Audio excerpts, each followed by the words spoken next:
And so what I thought is, I thought it's important that we have a bit of knowledge about what happened in this great land of Al-Andalus before we even get to Cordoba, because Cordoba, of course, is a succession of events. It's something happened afterwards. And let's learn therefore about what happened right in the beginning of time. It was in the year 711 when the Muslims first came to this blessed land. A man called Tariq bin Ziyad and Musa ibn Nusair were the ones who first came to this land. Musa ibn Nusair, in fact, was the wali. He was the governor of Africa, and he had a slave who was a freed slave called Tariq bin Ziyad, who he appointed as governor of Tangiers. Tangiers is the northwest of the Maghreb, or what we call now North Africa or Morocco. The furthest northwest is Tangiers. And he appointed this freed slave as the governor of Tangiers, and he also made him a general in his army. So now we don't know exactly the fullest reason why the Muslims decided from north of Africa to cross the Straits of Gibraltar and end up here in Al-Andalus, in Spain, what was Visigothic Spain. But there are a few reports that we have. One is that the Khalif, the Umayyad Khalif Walid I, gave the instruction to the Muslims, to Musa ibn Nusair, that he would go forward, continue his expansion and go northwards. It was unusual because the axis of battle now changes. It was because usually they were used to an east-west axis of battle, but now they're going from a south-north upwards, and they were not used to that. The other one is a very popularized story that emerged in the 9th century by Muslim scholars, historians, who focused on an incident concerning a man and his daughter. The man's name was Count Julian of Quetta. Quetta is the furthest northeast of the Maghreb, and so the furthest northwest is Tangier, the furthest northeast is Quetta. This man was the Count of Quetta, Count Julian. And so what's reported to have happened is that Count Julian sends his daughter to Spain to study in one of the schools run by the king, Rodrigo. And so what happens is that she goes, but she's attacked and assaulted violently, and she returns, and so the father, Count Julian, is very enraged by this, and so he enlists the support and help of the Muslim rulers of north of Africa, i.e. Musa ibn Nusair and Tariq ibn Ziyad. And he says he will assist them to cross the Straits of Gibraltar and to travel to Al-Andalus without much of a hindrance. That's one story. And so this woman, therefore, the daughter who spoken, her name was La Sava, is memorialized in Christian accounts, in Jewish accounts. Christians depict her as a seductress. More sympathetic accounts say she was the victim of a violent act, and she's called La Sava Rumia, is what she's known as. Which report is true, or maybe both of them together, Allah knows best. But in any case, the Muslims, they crossed the Straits of Gibraltar and they landed up in Al-Andalus in the year 711. Tariq ibn Ziyad. And so of course we might know that the mountain is named after him. Jabal al-Tariq, Gibraltar, is named after Tariq ibn Ziyad. When he arrived, he had a lot of people, hundreds of cavalry, meaning men on horseback, and hundreds of infantry men, foot soldiers. And when they arrived, they received a reinforcement of around 5,000 extra ones. Now it was Roderick that he was up against, and so Roderick, this Visigothic king, also has an army, and the two met in battle in the year 711 in the Battle of Guadalete. It was a very epic battle, and that's probably where Roderick is buried today, in Guadalete, which is near Essaja, and Tariq ibn Ziyad emerged victorious in this battle. Now, who were these people? Who were the people? And so when the Muslims arrived in Spain, it was Visigothic Spain. Who were the Visigoths, and why is that relevant even for us to know as Muslims? The Visigoths were people who had just converted from Arianism to Catholicism. It was quite recent in their history. These were not, by the way you would imagine Trinitarian Christians today who believe that Isa alayhi salam is Allah wa na'udhu billah min dhalik. They were people who used to be Arians, and so Arianism emerges from a man called Arius, who was a priest in the 4th century, He was there in the Council of Nicaea, and he did not believe that Isa alayhi salam was Allah like the Trinitarians believe. He believed that he was subordinated, less than Allah. He was like under Allah. And although it's not in exactly the way that we believe, the Visigothic people, when they saw the arrival of Muslims, they realized that these people have a closer belief to us than the Catholics have to us. Okay, that's one first thing. So not all of them therefore converted to Catholicism. Many remain true to their old beliefs of Arianism, and so therefore when the Muslims arrived, a lot of the states they submitted to Muslim rule without a hindrance. Cordoba in fact was not one of them. In fact, where we're going now, Cordoba, there was a resistance. They resisted Muslim rule in Cordoba. Toledo, for example, fell very easily. Other cities very easily. And then within 7 years, the Muslim armies and different rulers of the armies, walis, have conquered the entirety of Spain within 7 years, except for two key areas. One is the mountains of the northwest, called the Asturias Mountain. The other is Galicia, and that was of course a very big problem, but we will talk about inshallah in a second. And so therefore it was Tariq ibn Ziyad and Musa ibn Nusayr who first arrived here in Al-Andalus with their army, and the Visigothic people were defeated. Now there's many reasons why they were defeated. The Visigothic people, they had some weaknesses. One weakness was that they had quite bad infrastructure here in Al-Andalus. They roads were not repaired. They didn't have bridges that were unrepaired. Agriculture was weak. Economy was weak. There was division. Not everybody supported the election of King Roderick. Many people went against him. There was a lack of the king's ability to support and to raise a regular army in Al-Andalus. All of these things were factors that led to the weakness of the Visigothic people. And the Muslims, therefore, when they arrived, they were seen as quite an aid and assistance. Some Christians even believed that the Muslims were sent as a punishment from God because of Visigothic immoral behavior. Therefore, they came to as a punishment. God sent them punishment to punish the Visigothic people because of all their bad behavior. One of the key things I think is important for us to touch upon is the Jews. There was a minority of Jews here living in Al-Andalus. The majority was Catholics, minority were Jews. And the Jews had a very hard time in Al-Andalus, very hard time. They were forced to convert, they were forced to be baptized. Ricarid the first, for example, this is going back to the 6th century, 7th century, forced them to be expelled from Al-Andalus. They believed in one of the councils, maybe even of Cordoba, I think, one of the councils was that the Jewish children have to be separated from their parents, because he says, and these are his words, that they should not be further entangled in their deviation. And so Zion Zohar, who is a famous Jewish historian alive today, he said that when the Muslims crossed the Straits of Gibraltar, the Jews welcomed them as liberators from Christian persecution. And so Muslims gave the Jews rights. There was a very famous ahad, an oath, a pact that was made between the Muslims and King Theodore.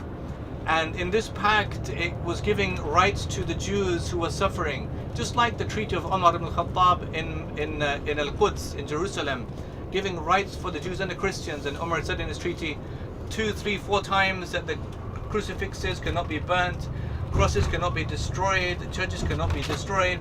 It was emphasizing the same message about justice.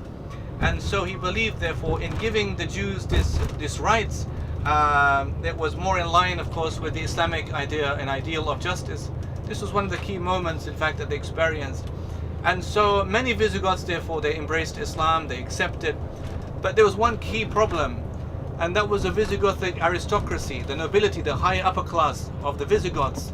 So where many of them embraced Islam or accepted Muslim rule, some didn't, and they fled northwards. They fled north to the mountains of Asturia, right to the north of Al-Andalus, are mountains, Asturias mountains.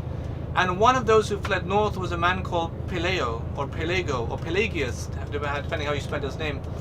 And he was from the Visigothic aristocracy. He was in fact a descendant of a previous Visigothic king called Chinquith, and he therefore traveled north, escaping the Muslims, and he settled himself in the Asturias mountains. Now, the Muslims, they had conquered all of Al-Andalus, but the problem with the north was that it was difficult terrain. It was very hard to get there. It used to rain often, and they couldn't take their horses upwards all the time because it was so difficult for them. And so what happened is when Pelayo arrived in the Asturias Mountains, others followed him. All of those who refused to submit to Islamic authority went northwards with Pelayo to the Asturias Mountains, and within some short time they established a movement of Christians, and they refused, for example, to pay the jizya, the tax to the Muslim state, and they raised an army amongst themselves. Now there was a very famous battle between the Muslims and the Christians of Astoria, called the Battle of Covadonga in the year 717. And in that battle, the Muslims were defeated. The army of Al-Kama, who was the wali of the Muslims, was defeated, and the Christians came out victorious. Now Muslims, historians don't say much about this battle. They say it was more of a small skirmish, but the Christians say a lot, and they say it was a cradle, in fact, of the reconquest of Al-Andalus. That was the first foundation of the reconquest of Jerusalem. After the battle, the king Pelayo was elected as a king, and when he died, there is a sanctuary today, even today, visited by Christians in the mountains of Astoria, called the sanctuary of King Don Pelayo of Asturias, because it's memorialized and is seen therefore as this beginning of the reconquest of Al-Andalus. Now, for the most part, it didn't affect the Muslims too much because they continued their campaigns. So, for example, in the year 721, the new Muslim wali of the jihad was a man called As-Samh ibn Malik al-Khawlani, and he took his jihad campaigns throughout Al-Andalus, but even further. What's above Al-Andalus, of course, is France, isn't it? And the French kingdom. And so he took them all the way upwards to France, and he met the people of Aquitaine in battle. So you had the Duke and Duchy of Aquitaine, and he met them in battle in a place called Toulouse. Toulouse, of course, is known today in France. He met them in Toulouse. The Duke Odo fled the battle scene, and the Muslims were victorious. But then shortly afterwards he returned and then launched a surprise attack on As-Samh ibn Malik al-Khawlani, in which he was killed and martyred. Now what he was doing, Duke Odo, when he fled the scene, is he was seeking assistance from other Christians against the Muslims, because they were saying things like, the Muslims have taken Spain, therefore they can do a lot more, they can take France if you don't help and assist.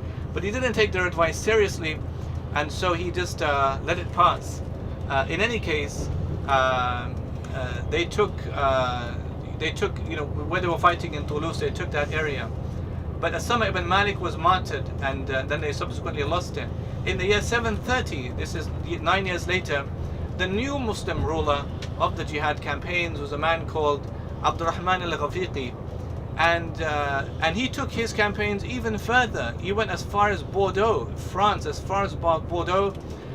They attacked an army, again fighting under Duke Odo. This time Duke Odo fled again. They chased him all the way to Bordeaux. Duke Odo went again to seek assistance from a man called Charles Martel. Charles Martel was a Frankish warlord. He was the most threatening of the campaigners against Christian enemies. He became known as Charles Martellus, Charles the Hammer, Charles of the Franks. These were epithets that were given to him. And so what he did is he arranged for a date to meet the Muslims in battle. And the date that was given was for the year 732. Now a very important battle happened, in fact, in that year, called the Battle of Tours.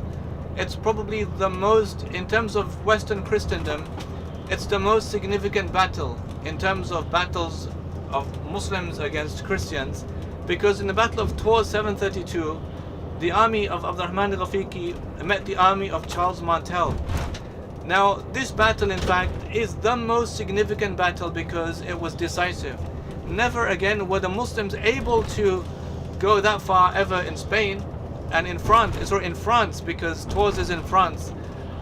So they were trying, therefore, in Toulouse and Bordeaux, and then they tried Tours, and then it was an end point. It never ever reached further than Tours, ever in the history of Islam. That's as far as they ever got. And so what happened in the battle, I think it's quite interesting, a lesson for us as Muslims, because in the Battle of Tours, Charles Martel was preparing his army since the time of 721. He was preparing his army, and he knew exactly the terrain. That's one plus for them.